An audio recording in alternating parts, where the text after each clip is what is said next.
This week on Motorcycle Experience, after a short cruise on Lake Huron, our ultimate ride winds down day 3 on the northern tip of the Bruce Peninsula. Then, during this week's Red Adventure, Toni Sharpless tosses out a pair of her old boots, while our staff riding instructor Jenn Martin goes shopping for the perfect skid lid. And after 6 weeks, our Yamaha FZ7 project bike, the 6040, makes a dyno run. All this and more on Motorcycle Experience.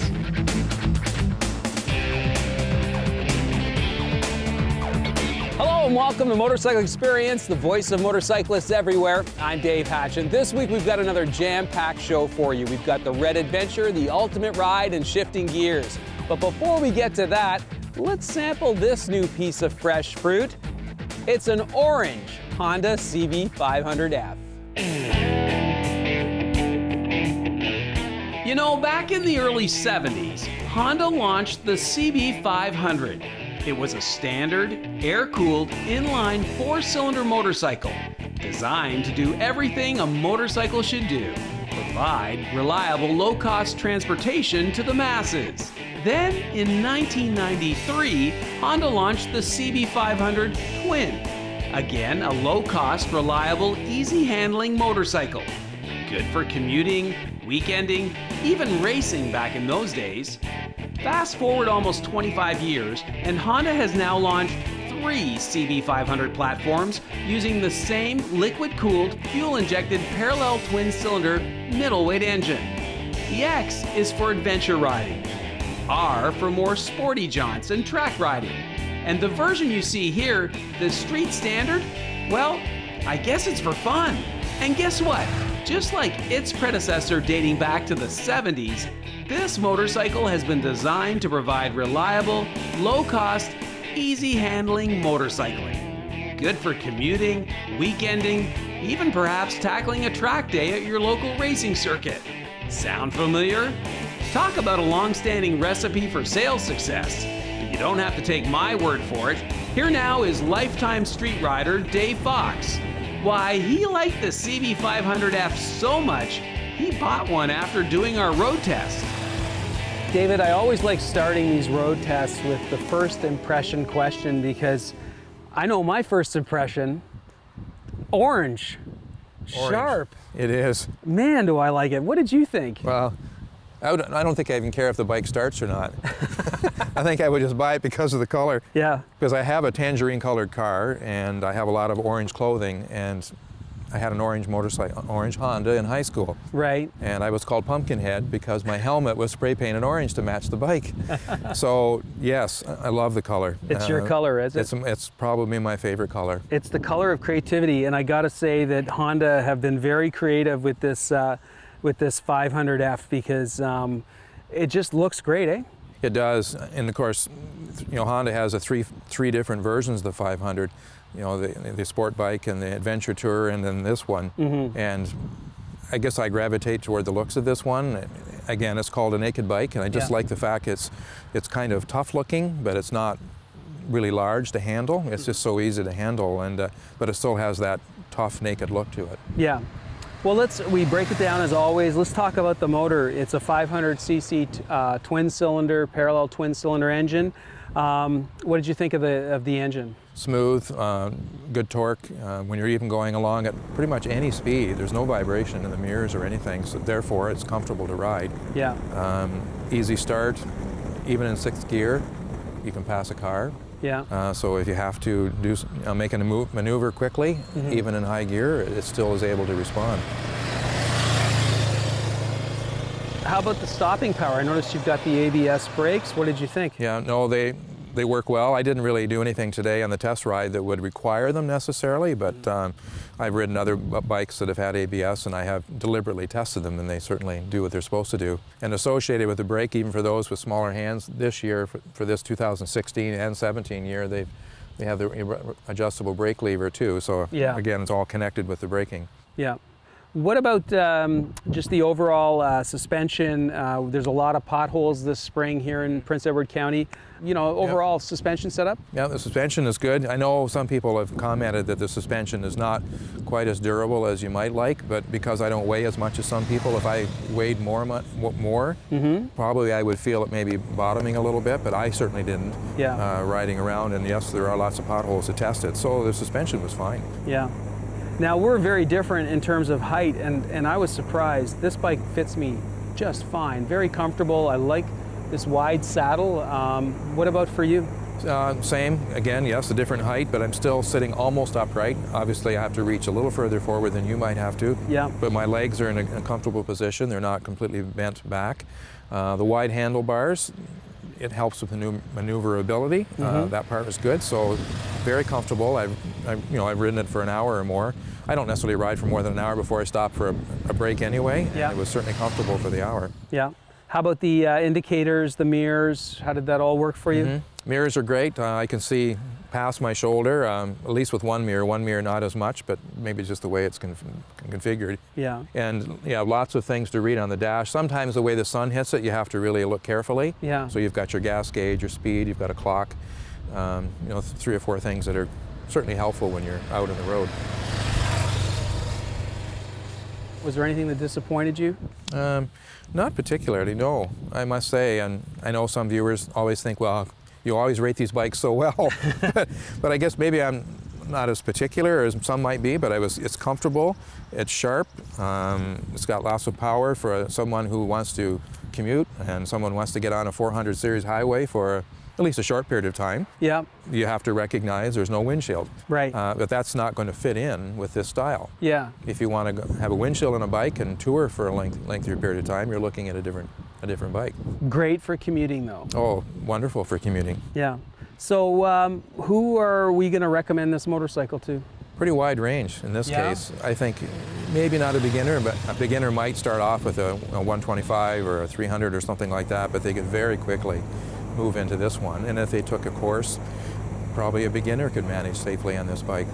And for anyone like myself who've been riding since high school, because it's fun, and if I want to go somewhere for a short run or even a longer run, I could jump on and go. Right. So I think an experienced rider who maybe doesn't want to spend a huge amount of money on a $10,000 or $12,000 or $15,000 motorcycle, in Canada, these, especially if it's last year's model, brand new on the floor, you're looking at like less than $6,000. Yeah. And out you go. Yeah. So it's pretty good value. I'm sorry you didn't like it. That's great, Dave. Great job. No, thanks. Hang in there. We've got plenty more experience still ahead. Next, Toni Sharpless says function must follow fashion, while Norm Wells and I pull over in the freshwater scuba diving capital of the world. Stay with us. Portions of this broadcast are brought to you in part by Honda Canada, Suzuki Canada,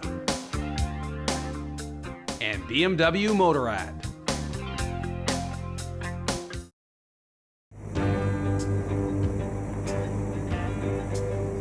Welcome back to Motorcycle Experience. I'm Dave Hatch, and it's time now for this week's Ultimate Ride. Today, Norm and I are wrapping up day 3. After exploring Manitoulin Island, cruising on the deck of the Chi-Chi-Mun, we're calling it a day in Tobermory. Okay, so Norm Wells of BMW Motorrad and myself pack up our motorcycles each fall and set off to explore our home and native land. This year, we embarked on a ride specifically designed to celebrate Canada's 150 years of Confederation, as we set out from BMW Motorrad's ultra-modern headquarters in Richmond Hill, Ontario. Our plan was to ride a very indirect route to Manitoulin Island.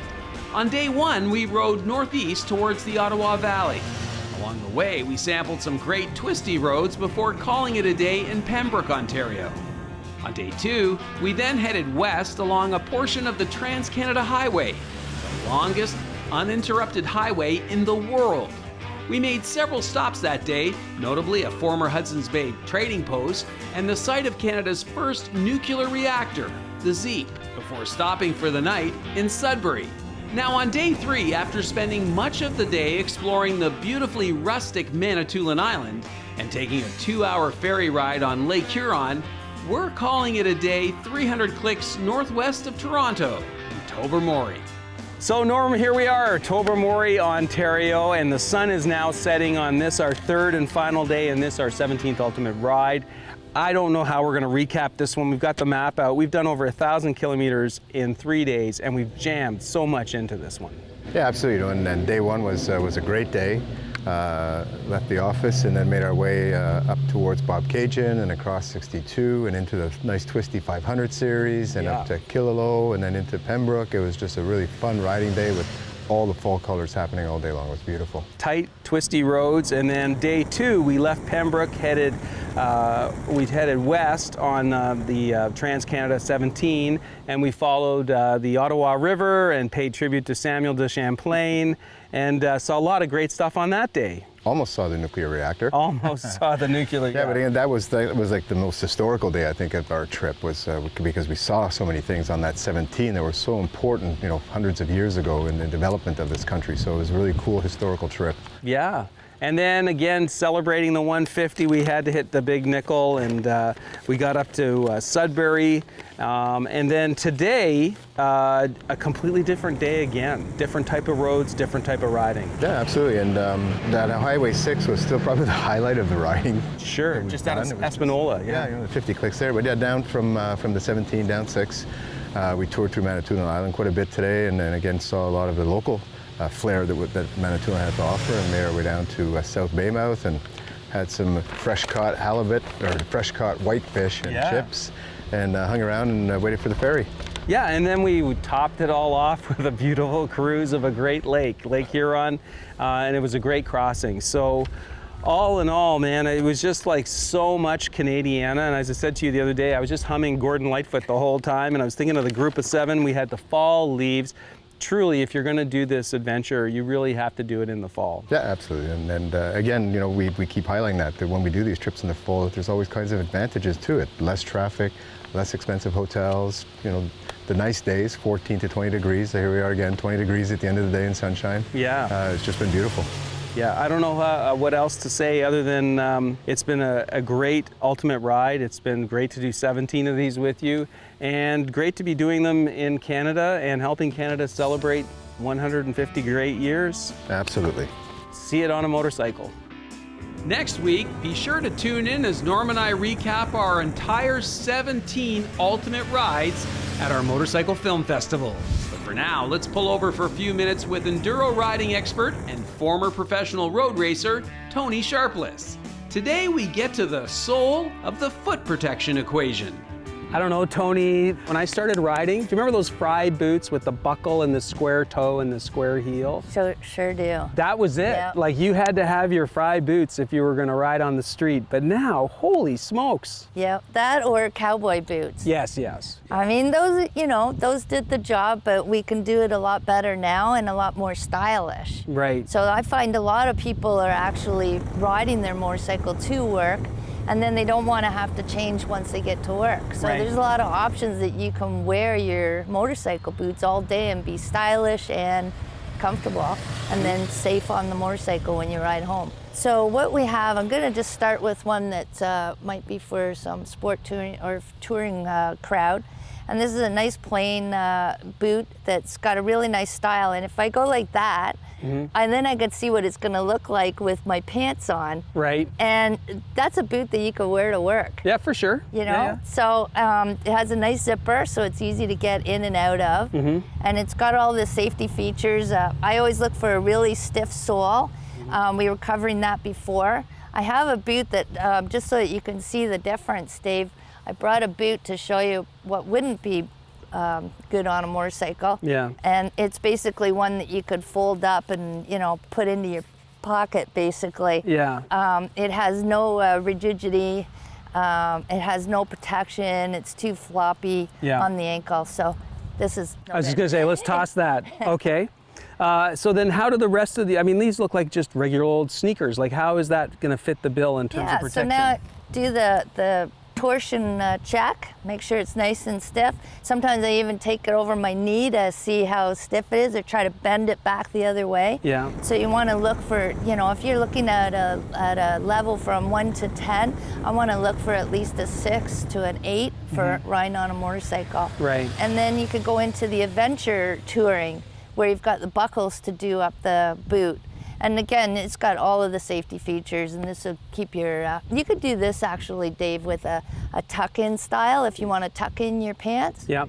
Or you can do the pants over top. It really has a nice sleek top to it. Yep. There's something for everyone, but the most important thing is if you're riding a motorcycle, you've got to have proper riding gear, and that includes for your feet. Definitely, don't forget the feet. Wonderful, great job. Thanks, Dave. Thanks, Toni. Up next, protecting your noggin. Why investing in a good-fitting helmet just makes sense. Plus, the 6040 takes a run on the dyno.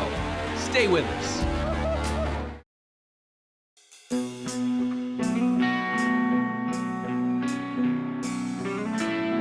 Welcome back to Motorcycle Experience. It's time now to look in on the progress of our 6040 project bike. Last week we had the big reveal. This week we want to hear it run. During this broadcast season, Origin8or Custom Motorcycles owner Rob Chappell has been working away on our FZ7 project bike.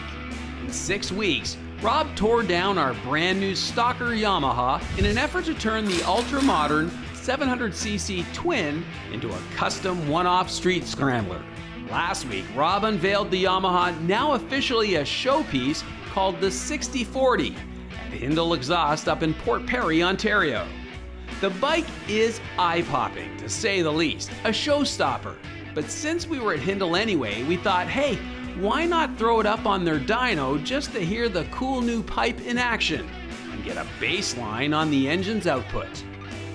So Rob, this is really interesting this week. We did the final reveal last week at Hindle Exhaust. You did a photo shoot of the 6040, and I thought we were pretty much done, but it dawned on me, you really want this bike to run well, and sound cool, right? For sure, right? Sure. So the intention here is that since we're at Hindle, we'll put it on the dyno and see what it does. See what kind of numbers it can As I pull, like to say. Yeah. The pipe, tell me about how the pipe came together.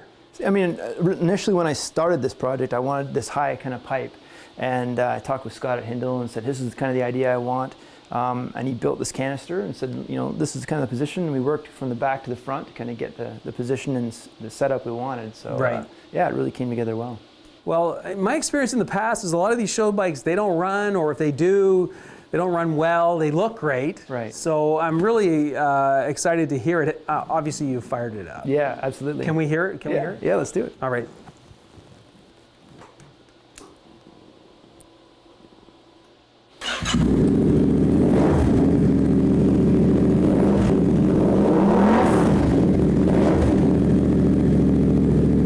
Got a good tone. Sounds nice.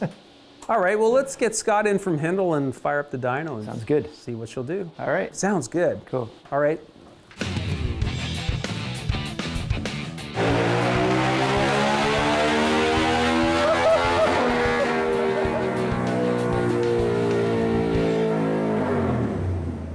So Rob, I don't know about you, I was outside of the dyno room. What did you and Scott learn inside? All I heard was just, It's extremely loud. sounded great. Yeah, no, awesome. it sounds good. Very good, yeah. What did you learn from the initial run? It looks like it's got a nice linear power curve. Yeah, the curve looks fantastic. It pulled excellent. So yeah, I'm pretty happy with that for a first run. Excellent. Okay, well, I haven't said anything to Matt yet, but I think it's great that it's going to go out on the show and all that, but I think we're going to have to come back maybe at the first of the season and take it for a ride. Yeah, for sure. Don't tell Matt. Okay. Thanks very much. Cheers. Looks great. All right. All right, you look fantastic in that new leather jacket, and your chrome is polished to a gleam. I just hope your head hasn't swelled up, because next, Shifting Gears segment editor Jenn Martin wants to discuss that skid lid you're sporting. Stay with us. Portions of this broadcast are brought to you in part by Honda Canada, Suzuki Canada, and BMW Motorrad. Welcome back to Motorcycle Experience. I'm Dave Hatch, and we'll wrap up our show now with our staff riding instructor, Jenn Martin of Georgian College. This week, Jenn wants to make sure no one is left scratching their head when it comes to helmet selection.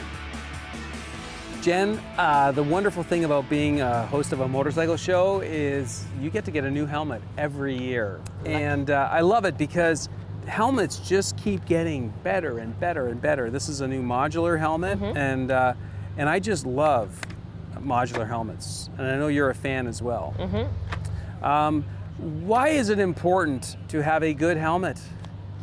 Well, I mean, that's a huge protective piece of our gear, right? And probably one of the most important pieces. So you want to make sure that it fits and it fits properly. Right. No, I would say it's the most important gear in our kit. How often should you replace a helmet? You know, it depends on usage. At least minimum every 3 to 5 years if you're not doing a lot of riding. But if you're doing a lot of riding, every time you take that helmet off, put it back on, take it off, put it back on, you're compressing that crushable inner liner that's on the inside that's made of that high density foam, right? And so it's going to wear quicker. But it's really, really important to not buy one of these things online, right? Yeah, you know what? You need to try it on. The fit is huge. So don't buy online. Each helmet and manufacturer that creates their helmets, they're going to fit differently. So you might be a medium in one, and in another one you might be a small. Right. You never know. So put it on. Walk around the store for about 5 minutes. If you start developing some sort of migraine, pressure point headache, then perhaps it doesn't fit properly and you should try a different style. Right. Or if you put it on and it's loose in any way, shape, or form, that's not right for you either, right? Right. If you're holding the helmet in place and you can turn your head side to side and you see the inside, that's a bit big for you. So yes, definitely you want to make sure the helmet fits you properly, and then do it up with the retention strap and make sure it still fits good and feels good. Right. All helmets, I find from brand to brand, they all fit a little differently, so do try them on. What if you drop it? Yeah, one impact and one impact only. If you do drop the helmet, it's no good. It's like a big paperweight, and definitely then you are going to replace that helmet, or you should replace that helmet. Right, so don't be hanging it off your mirror or your bar or sitting it on your saddle like that. Yeah, if somebody knocks your bike and the helmet falls to the ground, I mean, that's enough of an impact that I wouldn't be trusting it for sure. Any special care when you put it away at the winter? You know, clear it out. Clean it up, make sure, you know, if you don't want the bugs for next season, just give it a nice wipe down, just soft, you know, soapy water, no huge products. And then cover it and store it. Store it somewhere where it's not going to fall from a shelf or anything like that, and where you can find it again for the next season. Find it again, Yeah. Great, well, some fabulous advice on helmets, the most important piece in your kit. Thanks.